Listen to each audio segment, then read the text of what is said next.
умедҷони лоиқшо аз ҷумлаи мутахассисони хуби соҳаи забоншиносӣ буда дар донишгоҳи давлатии омӯзгории тоҷикистон ба номи Садриддин Айнӣ ба ҳайси муовини декани факултаи филологияи тоҷик фаъолият мекунад. баъди хатми мактаби миёна соли 2005 ба факултати филологияи тоҷики донишгоҳи давлатии омӯзгории тоҷикистон ба номи Садриддин Айнӣ дохил шудааст. пас аз хатми бо муваффақият фаъолияти хешро дар донишгоҳи мазкур оғоз намудааст. шавқу рағбат доштанам ба ин касби пуршараф буд ки баъд аз хатми донишгоҳи давлатии омӯзгории тоҷикистон ман аввалин бор фаъолияти кории омӯзгориамро аз кафедраи назария ва амалии забоншиносии факултати филологияи тоҷики донишгоҳи давлатии омӯзгории тоҷикистон ба номи Садриддин Айнӣ шурӯъ кардам. соли 2024 хушбахтона рисолаи номзадиамро дар мавзӯи баррасии лингвистии диалектизмҳо дар осори Сорбон бо роҳбарии яке аз забоншиносони варзидаи кишвар устод Мирбобоев Азизхон ҳимоя намудам. дар баробари он ки масъулияти муовини декан оид ба корҳои таълимии факултетро ба уҳда дорам, пайваста меомӯзам ва дар пайи пажӯҳиш қарор дорам ва кӯшиш менамоям ки худам ва шогирдонам пайваста дар омӯзиш ва таҳқиқи асарҳои илмӣ бошанд, пайваста эҷод кунанд.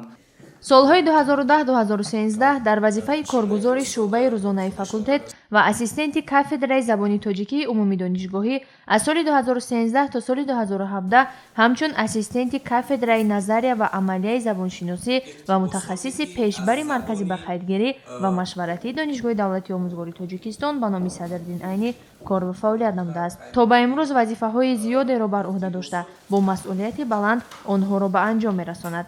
шогирдону донишҷӯён низ эҳтиромашро ба ҷо меоранд ва вобаста ба фаъолияти омӯзгориаш чунин ибрози андеша намуданд.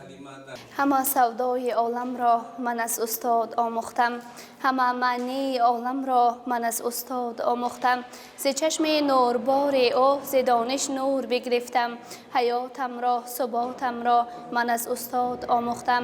аз вақте ки ман ба донишгоҳи давлатии омӯзгории тоҷикистон ба курси як қадам гузоштам, сараввал устод Умедҷони Лоиқшо ба мо дарс мегуфтанд. устод шахси бисёр ғамгусор ҳастанд, ба мо тамоми нозикиҳои дарсҳоро бисёртар омӯхтанд. устод Умедҷони Лоиқшо номзади илмҳои филологӣ як шахсияти намоёни факултет мебошанд ки дар ҳаёти ман нақши муҳиме доранд. мо имрӯз донишҷӯён аз устод номзади илмҳои филологӣ Умедҷони Лоиқшо сипосгузорем ки маҳз зери чунин ғамхориҳои неки эшон буданд ки мо дар ҷамъияти имрӯза ҷои намоёни худро дорем. мавсуф аз ибтидои фаъолияти илмии омӯзгории худ дар байни ҳампешагонаш бо дониши хуби тахассусию сиёсиаш мавқеи хешро пайдо намудааст. ӯ дар баробари омӯзгор ва роҳбару роҳнамои баркамол будан инчунин олими ҷӯянда ва пуркору сермаҳсул мебошад. Умедҷони Лоиқшо таи чанд соли охир пайваста ба кори таълим ва илм машғул буда то имрӯз муаллифи зиёда аз 20 мақолаи илмӣ ва илмию оммавӣ мебошад. маводи илмию таълимӣ ба нашр расонидаи Умедҷони Лоиқшо айни замон дар истифодаи омӯзгорон, муҳаққиқон, донишҷӯён доираи васеъи алоқамандон қарор дорад. ҳамин муҳаббат ва садоқати ӯ нисбат ба касбаш буд ки соли 2019 ба унвони аълочаи маориф ва илм шарафёб гардид. боиси хушбахтӣ ва сарафрозии мост ки дар донишгоҳи давлатии омӯзгории тоҷикистон на танҳо кадрҳои омӯзгорӣ, инчунин кадрҳои илми омӯзгорӣ низ таълим мегиранд. аз сиёсати хиратмандона ва илмпарваронаи пешвои муаззам муҳтарам Эмомалии Раҳмон кулли ҷавонони мо илҳом гирифта имрӯз дар сафи олимони донишгоҳ ҷавонон низ шомил мешаванд ва яке аз ҳамин гуна ҷавононе ки ба илм шомил гардид ва дар зинаҳои гуногуни сохторҳои донишгоҳ фаъолият намудааст Умедҷони Лоиқшо аст. фазилати инсон дар тарбияти хонаводаи ӯст. умедҷон дар тӯли фаъолияте ки дар донишгоҳ дорад бо устодон бо эҳтиром бо ҳамсолону ҳамсабақон муносибати хеле хубу ҳалимона дорад. вақте ки рисолаи номзадии хешро Умедҷони Лоиқшо анҷом доданд, мо умед дорем ки барои зинаҳои минбаъдаи корҳои илмӣ низ камари ҳиммат мебанданд.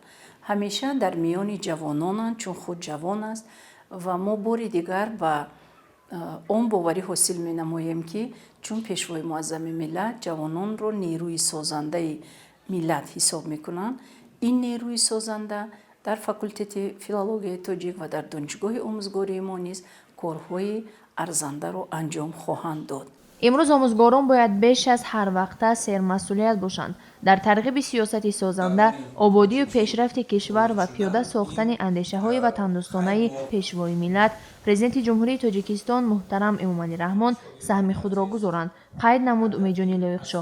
ӯ пайваста дар вазифаҳои пурмасъулият ва калидии соҳаи маорифи кишвар фаъолият намудааст ки ин далели равшании донишу маърифати комили тахассусӣ ва сиёсиву мафкуравӣ доштани ӯ мебошад.